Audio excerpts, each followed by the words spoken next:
I'm Marissa Norcross. And I'm Dave Freund, and this is The Next Page. Marissa, how are you today? I am good. How are you? I am fantastic. Oh, I think that was my line last week. It was. That's why I borrowed it. I thought, oh, that's a good line. I'm going to use that one. Well, you know, some of it is, it's really our choice, right? Mm-hmm. Like, I could come up with all kinds of reasons why I'm not fantastic today. I'm actually, and our listeners that have listened for a long time will know that this is typically my modus operandi, but I think I have a little bit of a cold. Mm-hmm. It's your summer cold. How can I get a cold? But anyways, Mm-hmm. you had mentioned before we hit record that there's a lot of things like this going on, so I just happened to catch it, Mm-hmm. and it's not bad. It really is not bad at all. It's just like, oh, I didn't miss this in the last Yeah. year and a half when I had masks on all the time. Yep. But Mm-hmm. but I think I would put up with a cold once in a while to not have to wear a mask every day. Mm-hmm. I'm thinking. But I did, you know what? I did get sloppy on my sanitizing. I got sloppy on my washing my hands. And so, yes. But I'm still fantastic because it's great. And we're talking about an interesting topic today, Mm-hmm. unleashing the power. So when you hear the term empowerment, what thoughts come to mind? Because that used to be a phrase that was bantered around a lot, Mm-hmm. probably 20 years ago. What do you Yeah. think about when you think about empowerment? I think more of like a feeling. And I think I said this a few weeks ago when you asked me about another word. I can't remember now. But it's really more of like a feeling that I can't describe, but Mm-hmm. but I think that if you've been empowered, and you know the feeling of empowerment. Yes. But I liked, you had a good quote in your email that went out today. Do you mind if I read it? Because Please do. I think it does sum up empowerment very well. It says, it's seeing others' potential, then sharing yourself, your influence, position, and opportunities with the purpose of investing in the lives of others so that they can function at their best.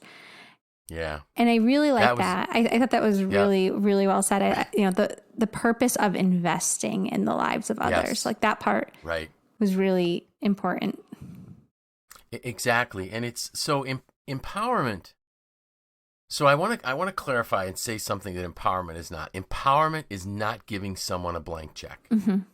It's not giving the keys to the family car to a 10-year-old and say, "Hey, you're empowered. Drive Mm-hmm. away." It's not at all. It's very structured. It's Mm-hmm. very planned. It's very intentional.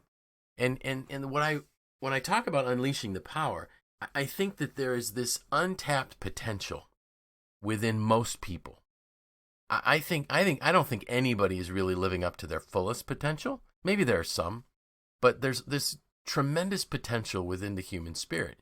And I really believe that a lot of companies just waste opportunity. They waste potential by not empowering their team. They're not empowering their people. So the first thing that you need to do is you need to look and see where there's potential. Mm-hmm. You know, where is there a giftedness? Where is there something that's not being fully utilized, a resource that's not being fully utilized? Companies will spend, millions of dollars, probably billions of dollars in our country looking for ways to maximize their utilization of their equipment when they're missing the utilization of their teams. Mm-hmm. The people's creativity, their ability to think outside the box, their ability to generate new ideas and new products and new markets. So you first have to start looking at, where do I see the potential? Who is it that's gifted in a certain area? And I realize that that's hard. It is hard to sometimes identify those. So I just mentioned the Strength Finders assessment, and you actually have a link Mm-hmm. in the email that went out today for people to click on it. And it's a great assessment. And you're looking at spending on the low end, if you just get the one that gives your 5 strengths, $20, $19.99. If you want to get the full-fledged, all 34 themes, what is it? How are they do? How do you stack up on it? How does the person stack up on it? It's $49.99. That's nothing Mm-hmm. compared to the potential that you could get from some information on that. So we just have to figure out, where is this potential? Where's the giftedness? Where are these people that just need to be unlocked, these opportunities that need to be unlocked. And then, once you've identified it, now you get into that quote, then sharing yourself, your influence, your position, and your opportunities with the purpose of investing in their lives. And some people would say, well, you know what, this could take a long time to bear fruit. Yeah, maybe. Mm-hmm. But any good investment does. If you have an investment that pays a dividend too quickly, there's something wrong with that investment. If it went up really quick, it can come down really quick as well. Mm-hmm. So can you think of, like when you were going through this, and you said that when you were reading through it and you said that it's a feeling, can you recall times when you feel that someone empowered you? Yes. Oh, absolutely. I can think of a handful of them. And I think that those feelings were always paired with a sense of responsibility. So when you say, oh, it's not writing a blank check or handing over the keys, empowerment is paired with, it's a privilege to feel empowered, to be empowered. And it comes with responsibility. Right. And I think that's how you can tell the difference between those two things. Right? Like sometimes there's kind of that like windfall, really great thing that happens to you, or, those times that maybe someone does just throw the keys at you. But that's how I've always been able to tell the difference. Yeah, that's great. When I was thinking about this, and I thought I want to have some concrete examples of empowerment. And the first time where I really believed that I was empowered was when I was working at Volpe. I was hired. I was working for RPM Industries, which was a sister company of Volpe, as a tool maker. And then Volpe brought me on as a prototyper. So my job was to, the engineer would develop an idea, and he would sketch it out, literally sometimes on a napkin, and he would hand it to me, and then I would make it, and I would build the first prototypes. And I really enjoyed what I was doing. It was exciting. It was fun. And then they needed a supervisor. And somebody said, hey, would you be willing to do this? And I said, well, what do you mean? Well, we need a supervisor. I said, yeah, sure. So that they gave me this opportunity to begin to lead a group. And then they said, about a year later, we need a production manager. Would you be interested in learning this? And what they did was they invested in me. I had to agree to go to Europe. So I was gone the first time for 5 weeks, and then I was gone another time for 4 weeks, and then I was gone, I think, the last time for 2 weeks, which was hard. My wife is a saint because she literally had me leave for 5 weeks, and we had 3 kids, and the oldest was 5. Yeah, I think he was 5. Yeah, Mike was 5, Beth was 3, and Jeremy was 1. So, and I left for 5 weeks. And they were all there when I came home, which was amazing. But the company invested in me. And actually on my second visit, they actually invested in sending my wife over. Wow. So that, because they knew that my boss knew that, we were a young family, had just built a house. We didn't have 2 nickels to rub together. Mm-hmm. And she's from Austria, as all of our listeners know. So they literally flew her over for part of my trip, which was amazing that they would do that. They were showing me that they valued me. And so that was my first real experience of being empowered. And what the company was doing was they were looking for somebody to fill these positions. And then they looked inside and said, who do we have that could grow into these positions?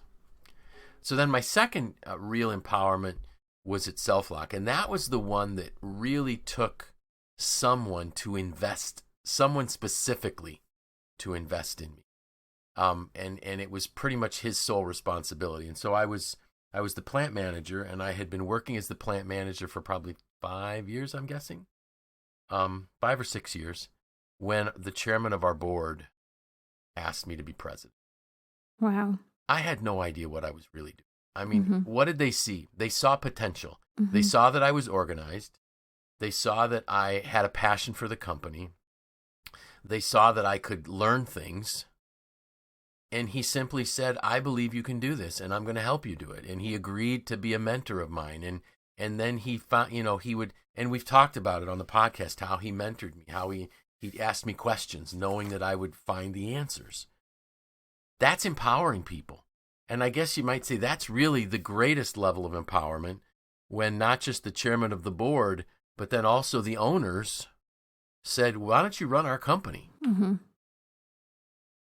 And you're right. You can feel it when it's real, because they're giving you responsibility. And for me, that responsibility included, the profit and loss of the whole company.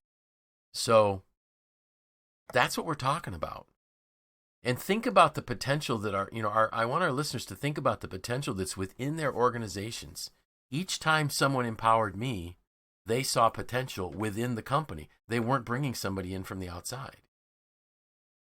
The only time I really went to work for a company so to speak, from the outside to do something, on a fairly large scope was really MACNY bringing me in to do what I'm doing now. Mm-hmm.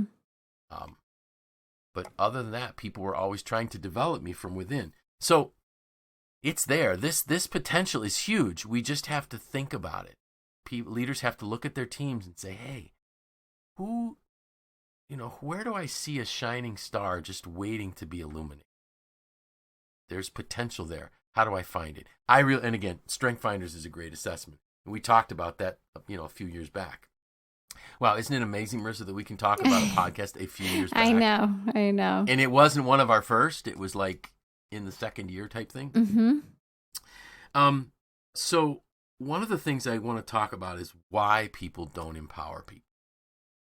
Because it's a very real problem. Yeah. Yep. People don't empower their teams because they can't give up control. Mm-hmm. They have to make all the decisions.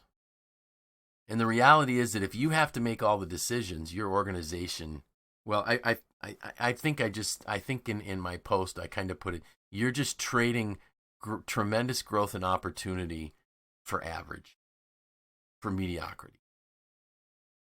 And I want to warn our listeners that if your company is okay with just being average, people don't pay for average. Mm-hmm. And you won't keep employees. So, one of the things I keep hearing is there's a shortage of employees. There's a shortage of personnel. And there is. There is a shortage of people that want to go into manufacturing. Well, I can guarantee anyone who's not willing to empower their team to grow will not keep that team. Because they're going to look for companies that are going to empower the people. So when you were empowered, you said there was a feeling of responsibility. What else did it feel like? It felt good. I enjoy responsibility and empowerment. I think that, there was a sense of pride involved Mm-hmm. too. I wanted to do a good job. I knew that someone was investing in me, and that made me want to, invest more in myself too. I think it also, when you're on the receiving end of the empowerment, it's like you want to empower others too. Yes. So, Yeah. You want to pay it forward once you know what it feels like to be invested in. It's like you want to do that for others. And at least I think that you will start looking for that potential in other people too. Yeah. And how great is it to be building a team and saying, going back to the person that helped you, that invested in you, and saying, hey, like, I see it in this person now. Like, right. Let's bring them on board. Let's invite them to the table and, yes. Unlock their potential. Exactly. I love that. And so if we think about now, again, this unleashing the power. So if a leader finds a couple people in their organization, because, the leader can't see everybody in the organization, but if they look at their inner circle of employees, their key team folks, the folks that they're relying on, and they say, who's got a high upside that we're not utilizing yet? Mm-hmm. Where is this gift and this potential? And now you begin to work with those 2 or 3 people. They will each begin to look for 2 or 3 people because they love how it feels to be empowered. Mm-hmm. And another person, when I was having a conversation once, we were talking about empowerment, and I asked the question, I said, think of a day when you couldn't wait to get to work? What was going to happen that day? And I circle it back around to say you felt empowered. You were excited about something in that day. And it happens every time because I used to do a class on empowerment. Every time I asked that question, I said, give me an example of a day you couldn't wait to get to work. And they would rattle off, oh, we were getting a new piece of machinery. Oh, a customer visit, and we were so excited to share with our new customer what we were doing. And there was just this feeling of engagement, a feeling of progress, a feeling of forward momentum. And then I said, give me an example of a day you hated going to work. What was going on? I had to fire somebody, or had to deal with a project that was just crashing and burning all around me. Well, the point was you didn't feel empowered. You were dealing with something that you couldn't see a positive outcome to. That's the opposite of empowerment, the lack of empowerment. So if you want to get the best employees, if you want to keep the best employees, if you want to motivate the best employees, just empower them. And when you throttle them back, I had a conversation this week with a couple people that were saying, what good does it do for us to make a decision because they're just going to shoot it down anyways? Ouch. That's a problem for that organization. So what I did was I met with two of the senior leaders in the organization, and I said, what do you think of these two? Oh, these people are great. These people have great upsides. I said, you're right, they do. And I said, you have to let them make some decisions. And the decisions might not be the same ones you would make, but that doesn't make them wrong.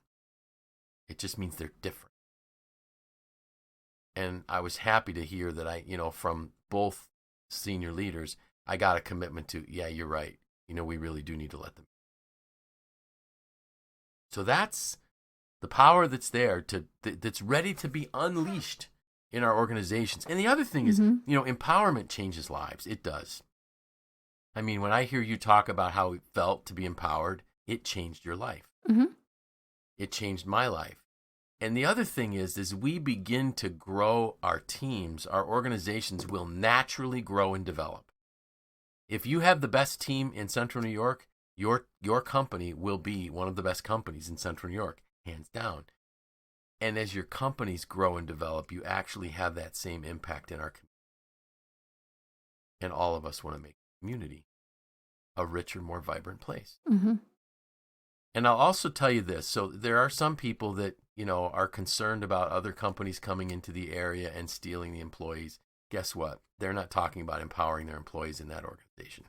They're talking about controlling those employees. You get your culture right through empowerment, you won't have to worry about losing your. I am certain of that. What did I miss? Anything? No, I think we covered a lot here. I know that I'm going to go check out the Strength Finders assessment after this. I've never done it, but I know you've talked about it. Yeah, so. I shared my results with you, and you looked at it and you said, "Oh yeah, that's exactly who you are."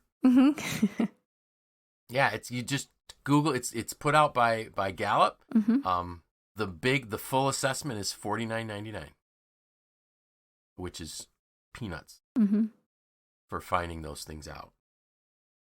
But so one of the key things, if you really want to empower your team, you can't be hung up about needing to be the smartest person.